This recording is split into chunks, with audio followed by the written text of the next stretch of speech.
Te salut din nou de la poligonul de tragere Lock and Load Tactical Shooting Range. Continuăm astăzi prezentarea magazinului nostru de arme cu gama Arex, o gamă care a intrat de curând în portofoliul nostru. Astăzi mă voi axa pe modelul Arex 02 Compact, următorul model de la Arex 01. Un pistol compact, foarte fiabil și, după părerea unora dintre dumneavoastră care ați fost în poligonul nostru și l-ați manevrat în condiții evident de siguranță, foarte versatil pentru ceea ce vă doriți, și pentru tir, cât și pentru apărare și pază. Partea de colecție o lăsăm separat, pentru că știu că toți colecționarii vă doriți să le aveți pe toate în portofoliul vostru pentru a le prezenta prietenilor, pentru a vă lăuda cu ele și așa mai departe. Arex 02C, C-ul vine de la compact, pentru că avem și Arex 02S, care este varianta standard a pistolului Arex, vine cu următoarele date tehnice. Înainte de orice însă, pentru a asigura pe toată lumea că manevrăm armele în condiții de perfectă securitate și siguranță, avem aici indicatorul că nu avem cartuși pe țeavă. Totuși,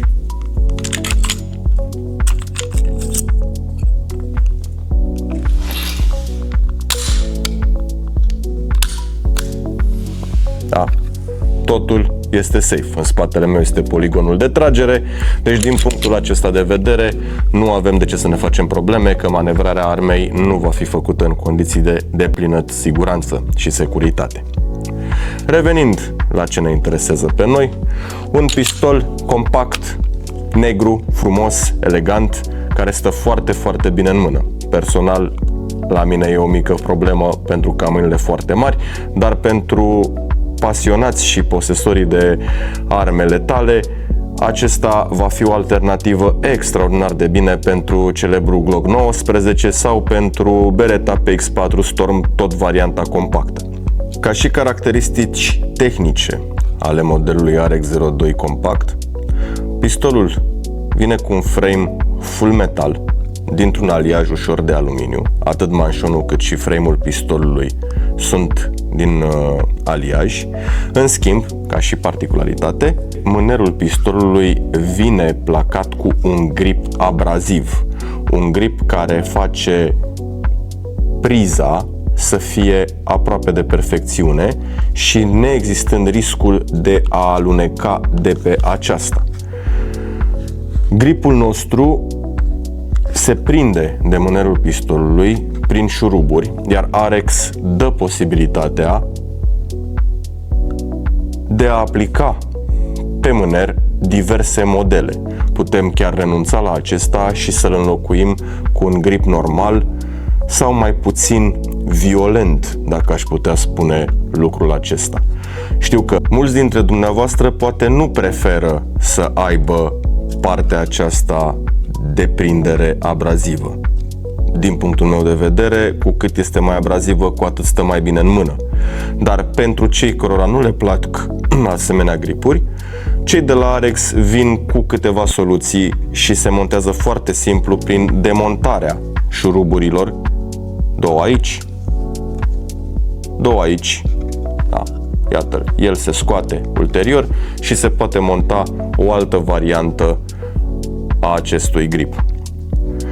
Ca și elemente de siguranță, Arex 02 Compact vine cu o siguranță externă,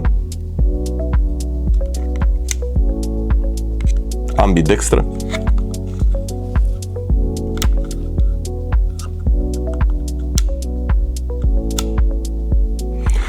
precum și cu un decocker. Da. Un lucru foarte interesant, nu foarte multe pistoale în simplă acțiune, dublă acțiune au această opțiune.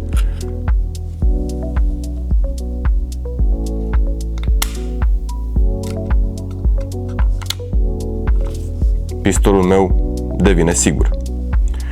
La ce ne avantajează acest lucru? Păi e foarte simplu. În momentul în care suntem în pragul de a acționa, avem pistolul încărcat, arma fierbinte, dorim să executăm foc și dintr-o dată ne răzgândim, mediul devine sigur. Simpla acțiune a pârghiei de decocking va duce cockerul nostru în poziția de stand-by, asigurăm arma, o băgăm foarte frumos în toc și din acel moment putem să o manevrăm ulterior în condiții de siguranță, chiar dacă avem cartuși pe țeavă. Evident, toate elementele de siguranță sunt făcute de a aduce un plus valoare a tot ceea ce înseamnă manevrabilitatea unei arme de foc și fiecare producător în felul său încearcă să convingă cumpărătorul că arma lui este cea mai bună din punct de vedere al siguranței. Este o armă care cântărește aproximativ 830-850 de grame, fișa lor tehnică dă o valoare undeva între aceste două plaje, în această plajă pe care am expus-o eu. Personal mi se pare o armă medie din punct de vedere al greutății, poate cam ca aceeași greutate ca un Beretta PX4 Storm, variantă compactă, variantă standard. Asta datorită foarte mult frame-ului din aliaj pe care Arex-ul l-a aplicat acestui model al său. Foarte multe pârghii, dacă ne uităm pe partea stângă a pistolului, observăm că avem pe de o parte pârghia de blocare a manșonului, avem pârghia de decocking, precum și siguranța care, după cum v-am arătat, este ambidextră, un avantaj extraordinar de mare pentru toți posesorii. Decocking, în schimb, este pus pe partea stângă. Ei spun că se poate monta și pe partea dreaptă, lucru care evident se face după demontarea pistolului și transferul acestuia.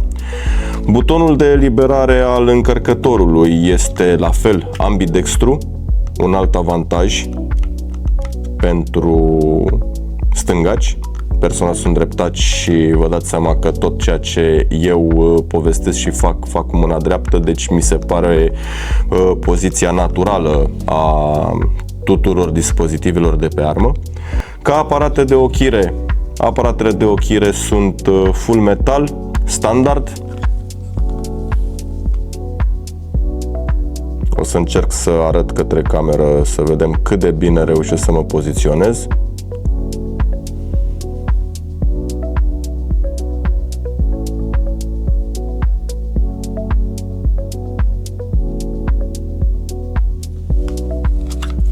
Iată-l.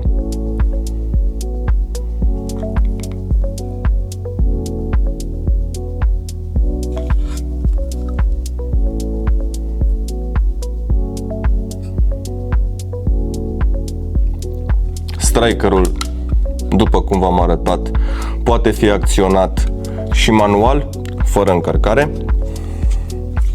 Partea foarte bună în momentul în care strikerul nostru este acționat, în momentul în care avem siguranța acționată, trăgaciul își face cursa, dar nu se acționează mai departe.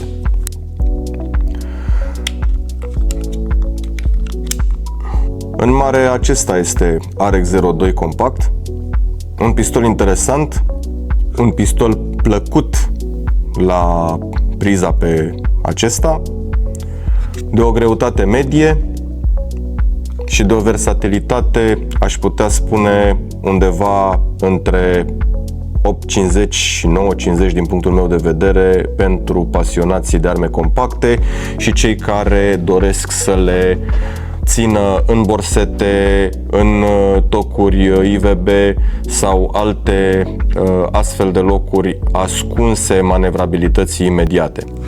Nu aș recomanda-o ca o armă de serviciu, nu aș recomanda-o ca o armă pentru tir sportiv, aș recomanda-o strict pentru o armă de apărare și pază sau pentru colecția personală a pasionaților de arme. În poligon la noi, din păcate, cu acest model nu puteți să trageți. Nu avem în momentul de față nicio variantă înlocuitoare pentru Arex02 Compact.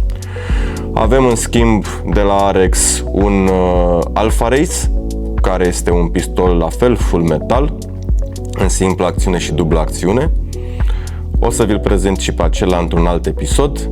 Un substitut relativ din aceeași clasă cu toată familia celor de la Arex. Rămâneți aproape pentru următoarea prezentare.